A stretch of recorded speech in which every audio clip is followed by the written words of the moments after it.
नमस्कार, स्वागत है आपका न्यूज़ लॉन्चर पर। मैं हूं अशोक वानखेड़े। लेकर आया हूं आपका अपना कार्यक्रम द एक्स-रे। आज 12 तारीख है, 12 दिसंबर।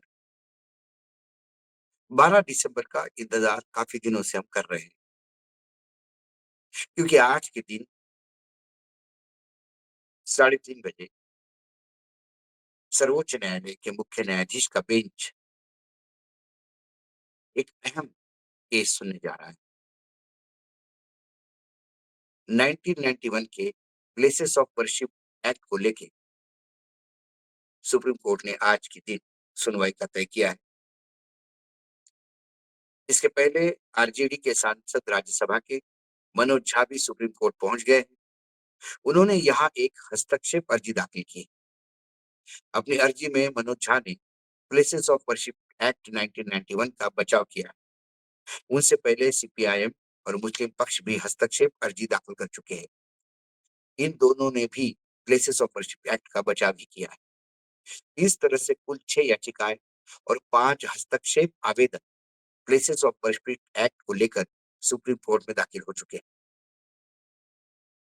थोड़ी देर बाद, 2-4 घंटे बाद, यानी 3:30 पर सर्वोच्च न्यायालय में इस केस की सुनवाई तय की है।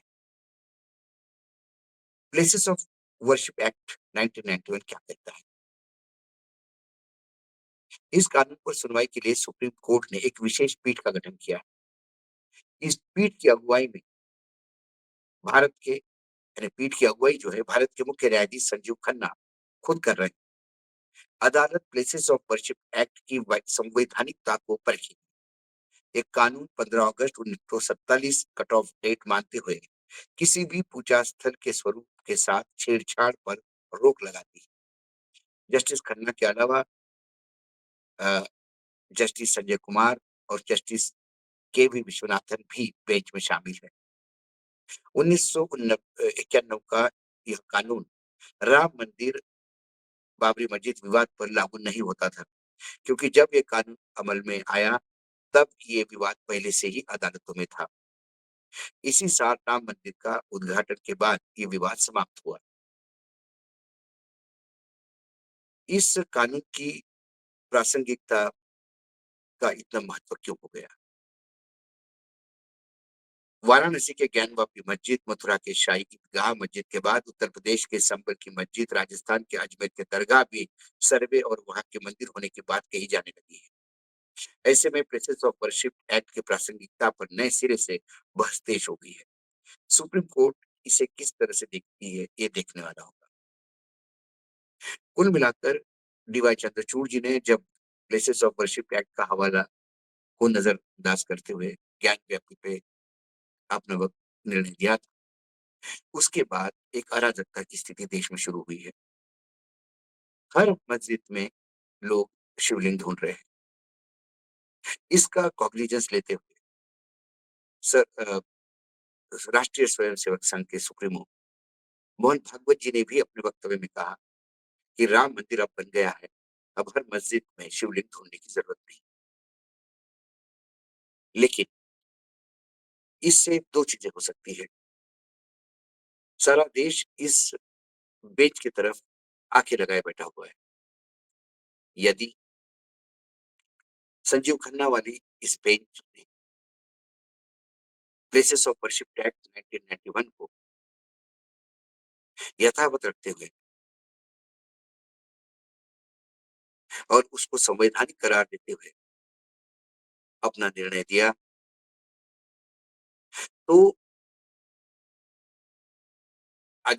योगी आदित्यनाथ या भाजपा की जो राजनीति है उसको बड़ा झटका लगेगा,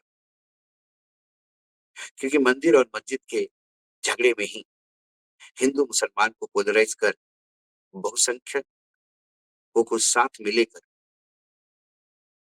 राजनीतिक सत्ता का साध्य हासिल कर, यही भाजपा का लक्ष्य दिखता है। क्योंकि हर चुनाव में कहीं ना कहीं बटोगे तो कटोगे, एक है तो सेफ है, 20 बनाम 80% बनाम 20%, ये नरेशन बनाने का प्रयास किया जाता है। यदि प्लेस ऑफ वर्शिप एक्ट 1991 यथावत बना रहता है, तो फिर पूरे देश में ये जो रोज के नए उपद्रव शुरू हो रहे हैं, उसको कहीं न कहीं फुल स्टॉप लगेगा। लेकिन यदि यह बेंच, सर्वोच्च न्यायालय के मुख्य न्यायाधीश संजीव खन्ना वाली बेंच, यदि प्लेसेस ऑफ वर्शिप एक्ट को असंवैधानिक करार देती है, तो फिर इस देश में हर राज्य में, हर जिले में अराजकता का माहौल होगा। क्योंकि हर अल्पसंख्यक समुदाय के प्लेसेस ऑफ वर्शिप में बहुसंख्यक